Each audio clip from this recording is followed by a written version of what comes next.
Boa tarde, turma. Tudo bem com vocês? Espero que todos estejam muito bem, com saúde, estejam aí animados, estejam aí com o seu material. Nós estamos chegando, né, próximo da nossa oitava avaliação e é importante que vocês estejam organizando, né, todas as atividades de vocês. Estejam aí prestando bastante atenção, tirando todas as dúvidas. Tanto eu como os outros professores estão à disposição de vocês para ajudá-los naquilo que vocês precisarem, né? Não tenham vergonha, não se preocupem, estamos aqui. Então, qualquer dúvida que tiverem, podem falar. Hoje nós vamos continuar, né, o nosso capítulo, mas antes vamos fazer a correção da página 255. Foi só uma página que eu deixei para vocês. Ok? Vamos lá, página 255. Mas nós vamos também fazer a correção da página 256, tá bom? Eu sei que eu não deixei como atividade, mas nós vamos tentar responder agora. Então, preste atenção, pegue seu material, lápis, borracha, tudo que você precisa. Primeira questão diz assim: circule o principal tipo de propagação de calor que está acontecendo em cada situação apresentada na fotografia abaixo e depois justifique sua resposta. Então, na primeira imagem, você vê uma pessoa misturando açúcar em um chá quente. Então, que tipo de propagação de calor nós vemos aqui, gente? Condução. Por que condução? De que forma você pode justificar isso? Bem, o chá, ele está em uma temperatura maior do que a colher. Então, quando a colher entra em contato com o chá, é conduzido calor para a colher. Por isso que a colher esquenta. Se você pegar uma colher e colocar dentro de uma tigela com chá, com café, que está na temperatura maior, logo depois, se você for pegar aquela colher, você vai perceber que a colher está quente. Então, ocorreu aí uma propagação de calor através da condução, ok? Por quê? A colher entrou em contato. Lembra que eu falei que condução é quando entra em contato? A colher entrou em contato com o chá, ok? Na letra B, nós temos um ar-condicionado em um ambiente. Então, a propagação de calor através do ar-condicionado é chamado de quê? Convecção. Convecção. Agora, vamos justificar por que é chamado de convecção. Bem, o atmosférico da parte superior do ambiente é transferido para o aparelho do ar-condicionado e ali a camada superior do ar, que está no ambiente, fica a menor temperatura. Por quê? Porque ela foi, a de maior temperatura, foi colocado, foi conduzido ao aparelho. E aí, como ela fica menos densa, ela desce. E o ar onde nós estamos, né, que é mais abaixo, fica frio. Então, dessa forma, acontece, né, o esfriamento daquele ambiente. Por isso que os ar-condicionados, geralmente, eles são colocados na parte superior, porque vai haver essa convecção. E o ar que foi esfriado, ele desce para a parte inferior do ambiente, ok? Bem, na letra C, nós vemos uma figura de um churrasco de chão. Então, no churrasco, né, todo mundo aí já participou de um churrasco e sabe que acende-se, né, o carvão e a carne fica acima do carvão, não pode ficar não pode pegar o fogo do carvão, ela fica em cima e ela assa. Ela assa com a temperatura daquele carvão em chama. Então, esse tipo de propagação de calor é chamado de irradiação. Faça um círculo na palavra irradiação. Então, o que acontece? A fogueira ela emite ondas eletromagnéticas na faixa do infravermelho que se propaga e atinge a carne e faz com que essa carne ela venha assar, né?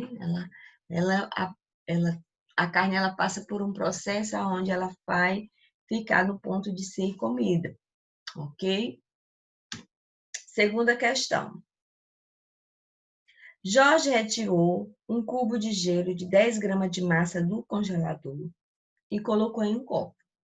Considere que o calor específico do gelo é 0,5 caloria por grama por grau Celsius e o calor latente é 79,9 cal. Faça em seu caderno os cálculos necessários para complementar a frase abaixo.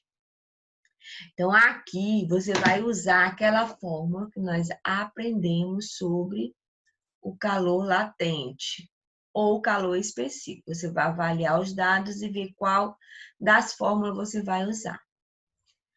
Então, no caderno você observa primeiro quais os dados que ele colocou. Ele te deu o calor específico do gelo, que é 0,5. Ele te deu a massa, que é 10 gramas. E ele te deu a temperatura inicial e a final, né? Menos 5 graus Celsius e 0 graus Celsius. Bem, primeiro eu vou calcular a variação da temperatura, que vai ser a temperatura final menos a inicial. A final menos a inicial. No caso aí, a final é 0. A inicial é menos 5. Então, temperatura final é 0, menos a inicial, que é menos 5. Então, eu vou colocar 0, menos, abro um parêntese, menos 5, fecho o parêntese, ok? Então, aí o que vai acontecer? Eu vou fazer o jogo dos sinais.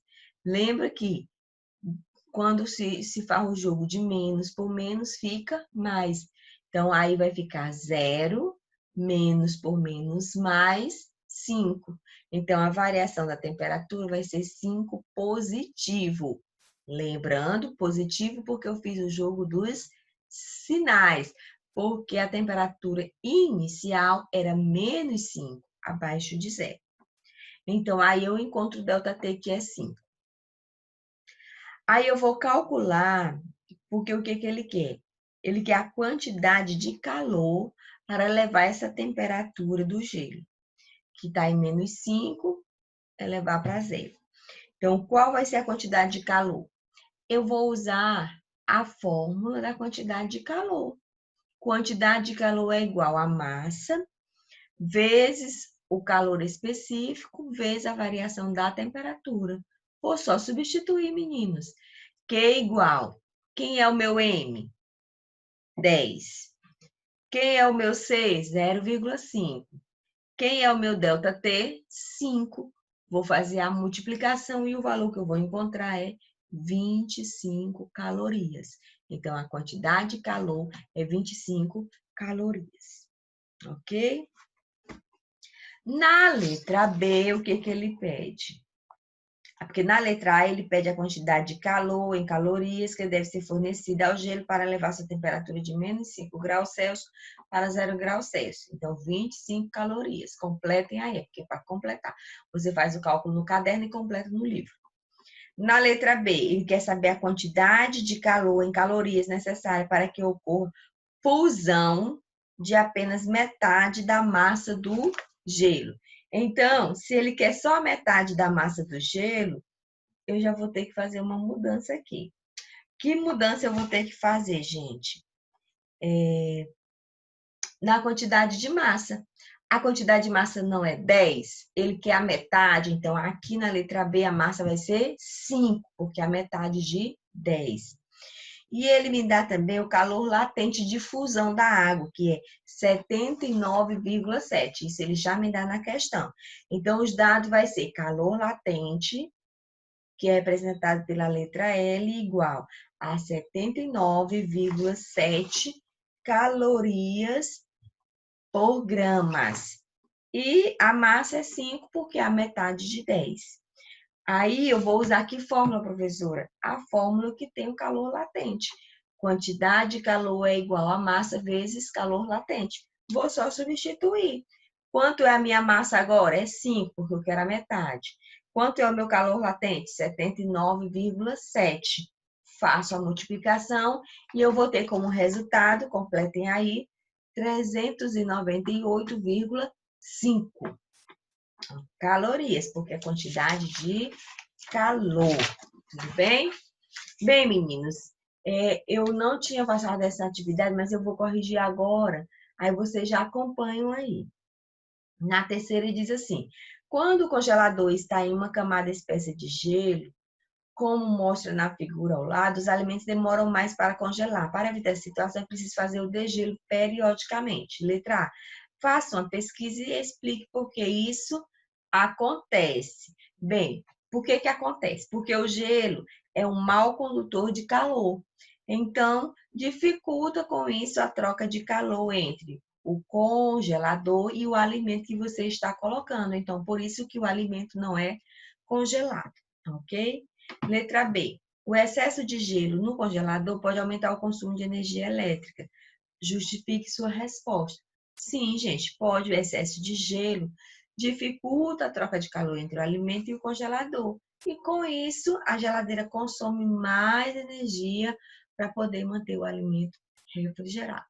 Então, por isso que consome mais energia. Tem que tirar o gelo assim que ele estiver em uma quantidade elevada. Bem, na quarta questão, ele diz o seguinte: considere a seguinte situação hipotética a seguir, em que os corpos A e B estão diferentes temperaturas. Então, nós temos o corpo A e nós temos o corpo B. Marque um X nos tipos de transferência de calor que ocorrem entre A e B nessa situação. Então, nessa situação, vai ocorrer a irradiação. Coloque aí, marque aí.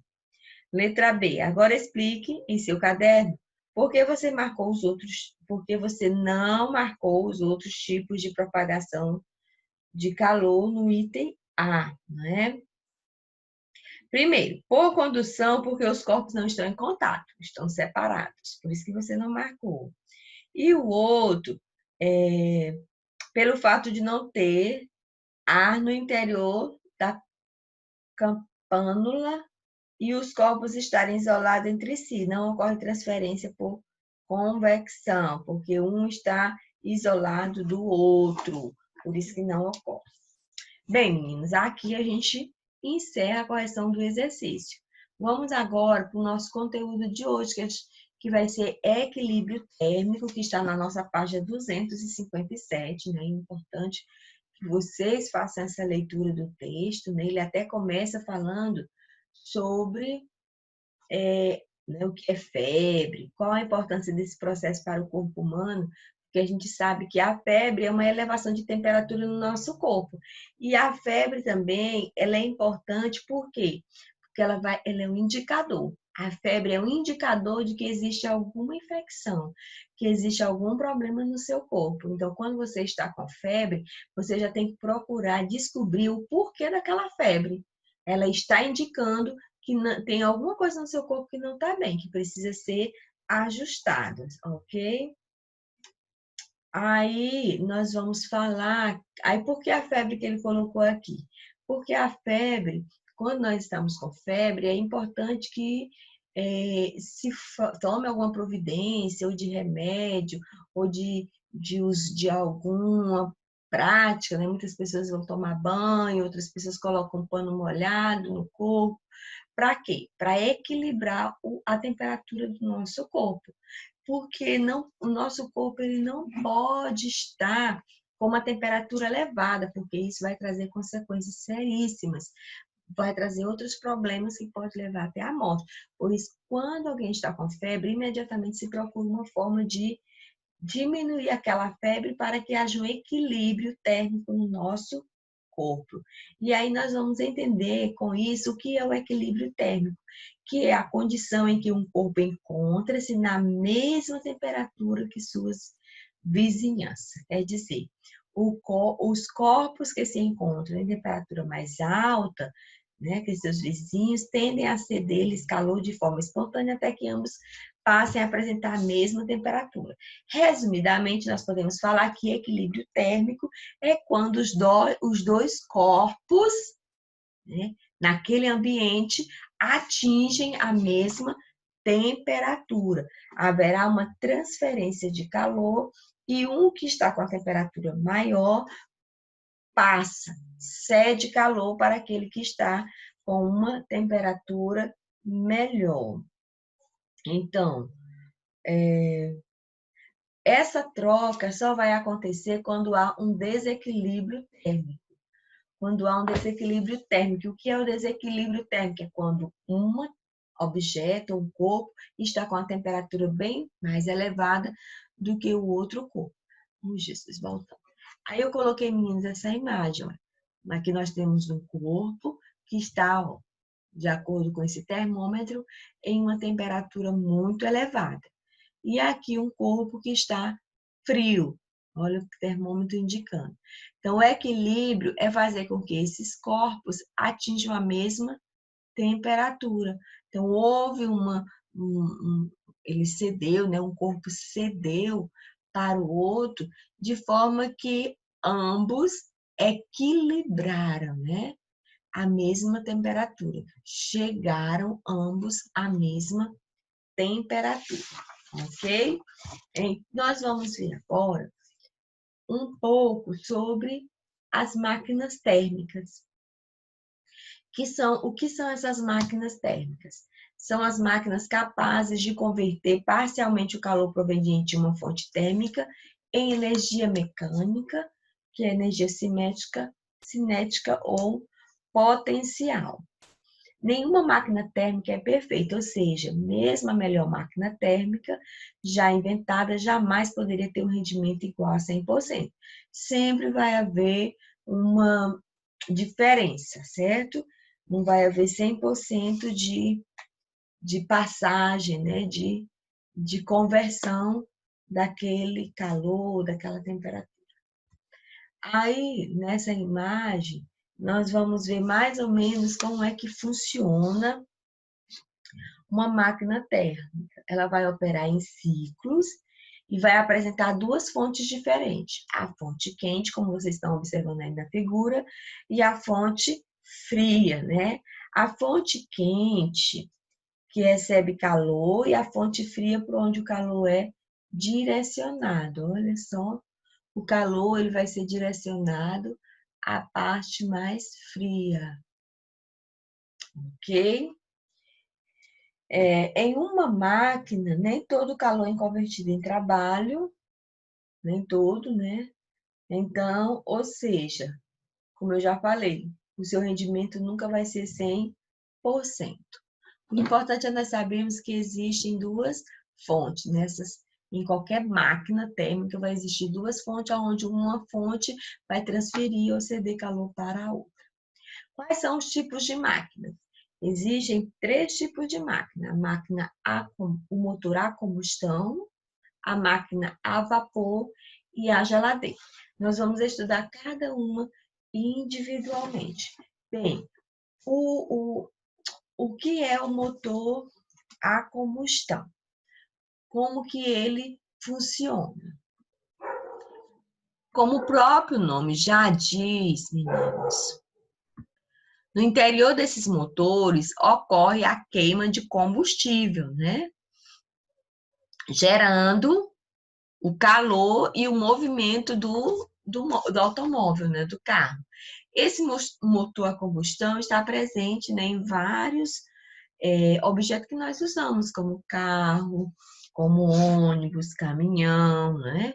Todos eles são movidos a motor a combustão, seja a gasolina, seja o diesel, seja o álcool, ok? Então, geralmente os motores a gasolina e a etanol, que é o álcool, são utilizados nos automóveis e funcionam segundo o ciclo desenvolvido pelo engenheiro Auguste Otto, né? Que aí ficou conhecido como ciclo de Otto. E esse ciclo ele tem 4 estágios, que é os estágios que eu mostrei aqui nessa imagem que vocês estão vendo. Bem, vamos falar do primeiro estágio, que é o estado de admissão. Aqui é como funciona esse motor a combustão desenvolvido segundo esse engenheiro. Então, nesse estado de admissão, o pistão desce e uma mistura de combustível e ar entra no cilindro por meio da válvula de admissão, ok? No estágio 2, que é a compressão, esse pistão aqui ele vai subir e vai comprimir a mistura de ar e combustível. Nesse momento, as duas válvulas são fechadas, né? A válvula de cima e a de baixo. Então, esse pistão ele vai subir. E aí, nós vamos para o terceiro estágio, que é o da explosão, quando o pistão atinge a compressão máxima e uma faísca elétrica é produzida pela vela, provocando a explosão do combustível, que é o que acontece aqui, ó. Você está vendo que ele foi totalmente comprimido. E aí, por último, vem o escape, que é a exaustão, que ocorre a abertura da válvula, e aí começa o escape e os produtos da queima de combustível são expulsos do cilindro. Aí, novamente, começa o ciclo, ok? Bem, sobre as máquinas a vapor, nós sabemos que por muitos anos, né, ela teve uma aplicação muito grande. E o funcionamento delas, antigamente, era baseado na compressão e na expansão do vapor no interior do cilindro. Temos aqui um exemplo, né? Uma caldeira, onde aqui era produzido um vapor que acionava o cilindro, e que passava pelo cilindro e assim acionava a máquina a vapor. Então, atualmente, né, as máquinas a vapor funcionam por meio de hélice e não mais por pistões, cilindros, né? Hoje elas são diferentes, a atuação delas são bem diferentes. Elas são usadas nas usinas termonuclear. Hoje também a atuação, né, a aplicação dela diminuiu. Hoje atualmente é usado mais nas usinas termonuclear. Então, máquina a vapor. E, por último, nós temos as geladeiras, que também é um tipo de máquina térmica, né? Mas que funciona, né, com um ciclo inverso, ou seja, elas utilizam o trabalho para transferir calor de uma fonte fria para uma fonte quente, né? Eu coloquei aqui a imagem dos canais que fazem com que a geladeira entre em funcionamento, né? No interior da geladeira vão existir tubos que vai circular esses fluidos, que são fluidos refrigerantes, responsável pela troca de calor. Então, do congelador, que é essa parte aqui, ó, esses tubos aqui mais em cima, o fluido que é chamado de gás, ele é encaminhado ao compressor, que é esse bichinho aqui, olha, que aumenta sua pressão e sua temperatura. Em seguida, esse fluido é encaminhado ao radiador, onde há troca de calor com o ambiente.